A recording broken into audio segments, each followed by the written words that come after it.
Kisah nyata oleh Aira Nadia. Malam itu, aku tidak pernah menyangka hidupku akan berubah selamanya. Pengalaman yang kualami bukan hanya membuka mataku tentang keberadaan mereka, tetapi juga meninggalkan trauma mendalam yang tak mudah dilupakan. Sepulang kuliah, seperti biasa aku menaiki angkot menuju rumah. Setelah sampai di tujuan, aku turun dan membayar ongkos. Langit sore itu mulai redup, dan langkahku membawa diriku melewati warung Bu Siti, tempat ibu-ibu kampung sering berkumpul. "Aira, pulang kuliah ya?"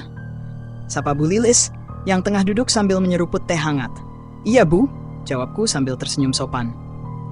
"Orang tua sama adikmu ke rumah Bude ya?" tanya Bu Lilis lagi. Aku mengangguk. Orang tuaku memang sedang ke rumah Bude untuk menghadiri hajatan, sementara aku memilih tinggal di rumah karena ada tugas kuliah yang mendesak. Di tengah obrolan santai itu, Bu Siti tiba-tiba menatapku dengan serius. "Aira, hati-hati malam ini. Hari ini tepat malam ke-7 almarhumah Nanda meninggal." Aku terdiam. Nama Nanda langsung membangkitkan ingatanku tentang tetangga yang baru meninggal seminggu lalu karena kecelakaan tragis.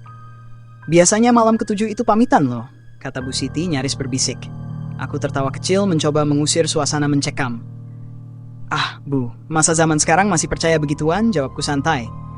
Namun, Bu Lilis menyarankan agar aku tidak tidur sendirian malam ini. "Tidur di rumahku saja. Ada anakku, Mira, yang bisa menemani," katanya. Aku menolak dengan halus. Bukannya sombong, tapi aku sudah terbiasa sendirian di rumah. Lagi pula, aku pikir itu semua hanya mitos belaka. Setelah berpamitan, aku melanjutkan perjalanan pulang. Sampai di rumah, aku langsung memeriksa pintu dan jendela, memastikan semuanya terkunci rapat. Setelah itu, aku memasak mie instan di dapur sambil memutar musik lewat speaker Bluetooth. Malam semakin larut. Setelah makan, aku masuk kamar dan mulai membaca novel yang baru kupinjam dari teman. Ceritanya sangat menarik hingga aku lupa waktu. Jam di dinding menunjukkan pukul 22.30, tapi rasa kantuk sama sekali belum muncul. Saat jarum jam mendekati angka 23.45, tiba-tiba kata-kata Bu Siti tentang malam ke-7 almarhumah Nanda terlintas di pikiranku. Aku merasa tidak nyaman, tetapi mencoba menepis pikiran buruk itu. "Srit!" Aku mendengar suara aneh seperti sesuatu diseret di atas lantai. Awalnya kupikir itu hanya ilusi, tapi suara itu semakin jelas. "Srit!" Jantungku mulai berdetak lebih cepat. Suara itu datang dari luar rumah diikuti dengan isakan tangis yang lirih.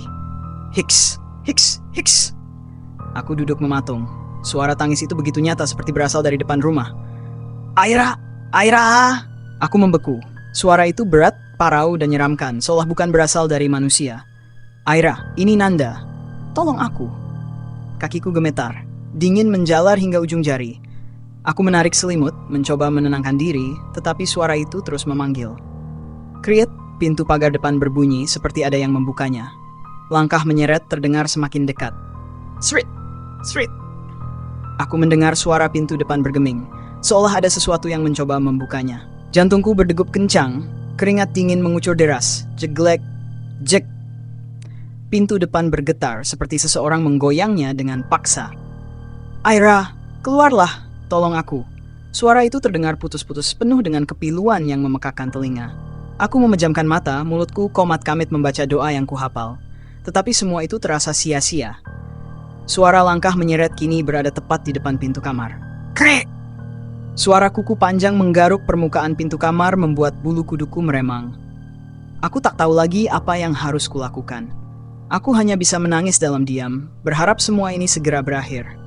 Setelah beberapa menit yang terasa seperti seabad, suara itu perlahan menjauh. "Srit! Shh!" Aku mendengar langkah menyeret itu berpindah ke rumah tetangga. Tangisku hampir pecah.